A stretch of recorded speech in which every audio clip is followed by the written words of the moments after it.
So, ang sabi dito, mga kababayan, so, let's say for example, ang pagpunta ni Lisa Tanas dito sa Amerika ay official functions, which is yun ang pinapalabas nila. Pwede siyang talagang bigyan ng extended diplomatic immunity, referring to the international laws. So, I'm not gonna discuss that because I don't know about international law dahil di naman tayo lawyer. So, yun lang ang nasabi sa atin ng ating informante, mga palangga. So, kaya nga ang challenge ko sa mga buwaka ng ina. Pero kasi yung iba naman na may mga nababasa din naman kasi ako na nakulong si Lisa Tanas. I did not say that. Okay? Hindi ko sinabing, excuse me, hindi ko sinabing nakulong siya, na-hold. Iba yung nakulong, iba yung na-jail ka sa word na na-hold for questioning. Yun na nga mga kababayan, kaya ang ginawa nila, ito daw talaga si Martin Romualdez, nag-aalinlangan. Okay? Kaya naman, talagang isinakay nila ang Pangulong Duterte, kinidnap nila, doon sa, ito, tignan natin dito, okay? Doon sa eroplano ni, alright, okay. Doon sa eroplano na sinasakyan, o sinabi nga nila is presidential plane, di ba? Sinabi ni John Vic Remulla. So ngayon napag-alaman natin nga yung ano na natin yan, na i-vlog na natin yan, na ang nagmamay-ari niyan ay ang kanilang mga amigo o amiga. Okay, marami yatang owner siya nang nag-handle niyan, but hindi na lang natin isa-isahin yung mga pangalan, but anyway connected sa kanila. So ngayon mga palangga. Okay, ito ang eksena ngayon. Bigyan natin 'to. Okay? Ano pa yung ibinigay sa atin na information? Alright. Kaya sabi mas malakas ang loob niya. Okay? Na sinasabing fake news ka.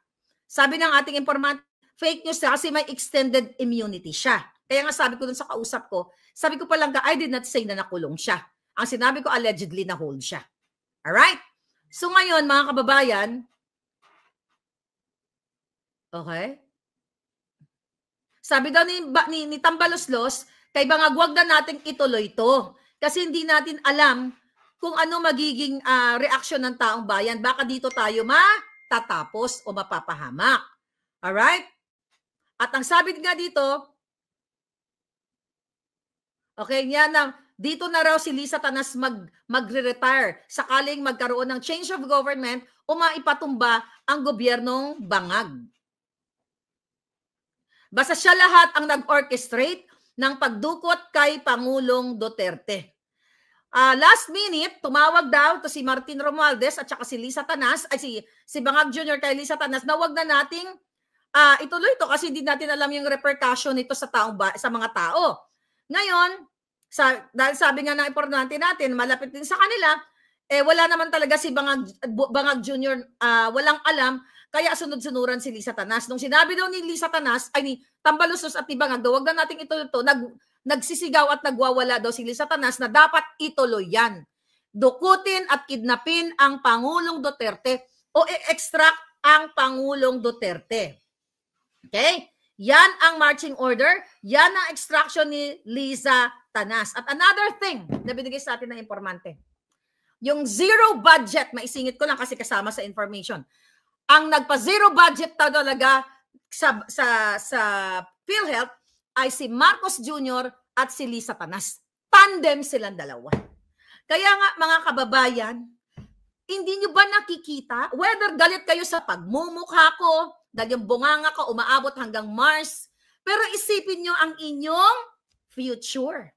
Isipin nyo kung bakit may isang Maharlika na ayaw tumigil sa kabila ng 4 na kaso dito civil cases sa Amerika, 1 case dismissed with prejudice, 3 nilalabanan ni Maharlika, and now ang hamon sa akin, ang pananakot sa akin, inciting to sedition, another cyber libel case dyan sa Pilipinas.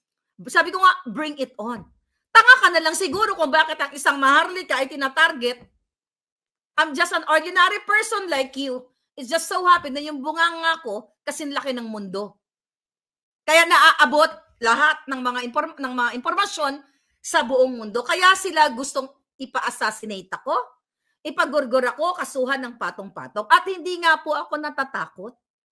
Kaya huwag kayong matakot na manindigan. Now, alam nyo na ang pinakamamahal nyong PRRD. Kayong mga PSG na nakikita nyo na si Marcos, si Lisa ay sinisigaw-sigawan kayo.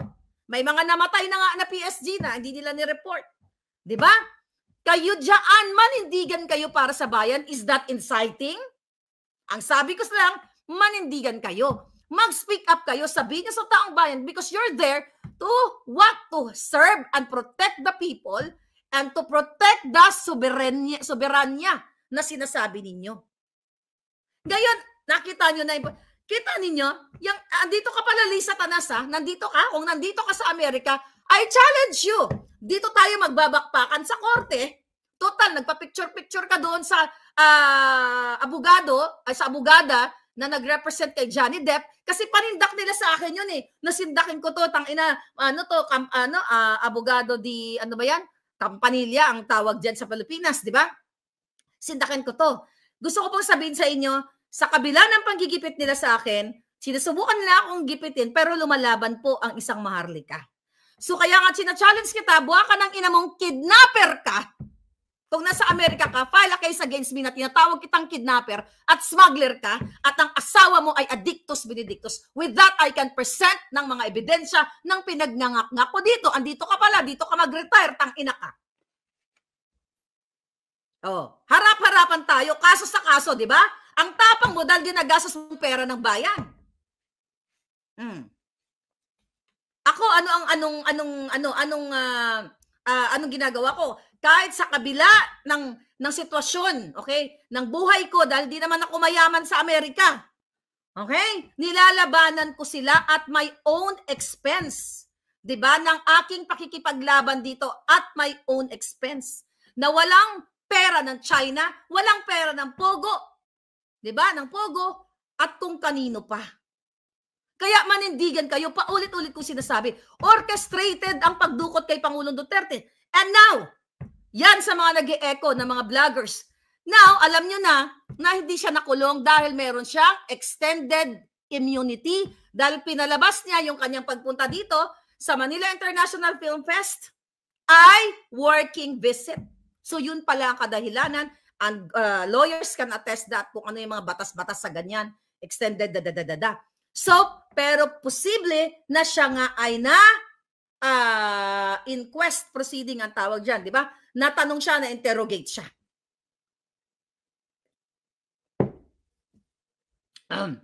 Renato Obra, yes. Ano sabi dito? Yung ibang mga topic, tsaka na lang natin pag-uusapan yan. Ang gusto ko lang namnamin nyo ngayon, ipakita nyo sa mundo, i-share nyo, pumunta kayo dun sa Buljakan, yung pagsayaw-sayaw niya, nakala mo high na high siya. Yan ang kadahilanan, inorkestra ang pagdukot kay Pangulong Duterte, kaya yung buwaka ng inang tore na yan, mananagot kayong mga pulis, lahat kayo mananagot kayo sa taong bayan sa pag-extract, pagdurukot, pang-kidnap ninyo kay Pangulong Duterte. Kaya nga, galit na galit sila kasi nananawagan tayo ng Speak Up Day. Lumabas na kayong lahat, iparinig nyo, ipakita nyo yung pwersa nyo, ipakita ninyo yung power ninyo na kayo ay para sa Pilipino. We can end the bangag. Si Lisa Tanas, nakita nyo, hindi pa ba enough? Na binakita ko na sa inyo lahat, kapalit ng buhay ko, ang party nila, lahat ng information na nakukuha ko, binibigay ko sa inyo. Na sakaling, hindi sakali, na kahit fabricated crime, para financially, paralyze nila ako, mga palangga, yan ang ginagawa nila. Yan ang reason. Maria Munoz, thank you so much sa inyong mga pagmamahal. Maria, yes, thank you so much. Gusto ko lang pasalamatan kayo dahil you're always there. Boy Sardinas, thank you so much. Excuse me. Ubo pa rin ang lola nyo. Oliver, laban lang ma'am para kay Tatay Diod para sa bayan. Thank you so much.